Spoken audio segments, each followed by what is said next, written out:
Dans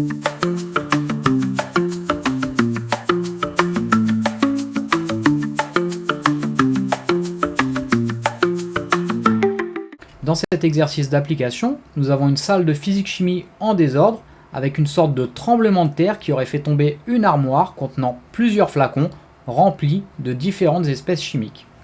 Alors on va commencer à ranger un petit peu tout ça et plutôt que de repartir à zéro et de tout racheter, on va sauver ce qui peut l'être.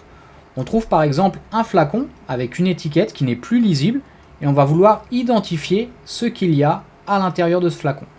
Alors dans ces grands flacons, je me souviens que j'avais soit du cyclohexane, soit du dichlorométhane, soit de l'acide chlorhydrique, dont les masses volumiques sont connues puisque chaque espèce chimique a sa propre masse volumique.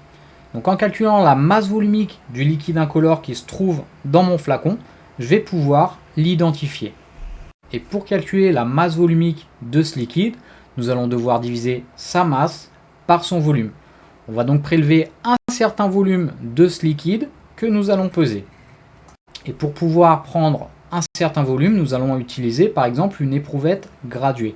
Attention, cet appareil en verre, il a une certaine masse qu'il va falloir retirer et il faudra poser l'éprouvette vide sur une balance tout d'abord, puis appuyer sur la touche TAR pour lui dire de faire en quelque sorte le zéro. Nous allons ensuite prélever un petit peu du liquide contenu dans le flacon, le placer dans l'éprouvette. Par exemple, nous allons mettre exactement 10 ml. On peut alors replacer notre éprouvette sur la balance qui cette fois-ci va nous indiquer uniquement la masse du liquide puisque nous avons bien fait le TAR au préalable.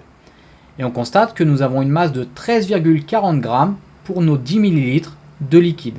Et du coup, on peut calculer la masse volumique de notre liquide en divisant petit m 13,4 g par grand V 10 ml et on trouve que la masse volumique ρ, elle est de 1,34 g par millilitre.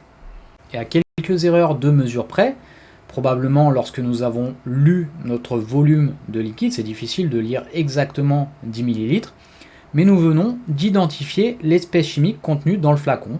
C'est en effet du dichlorométhane puisque la masse volumique que nous venons de trouver est très proche de la masse volumique de cette espèce.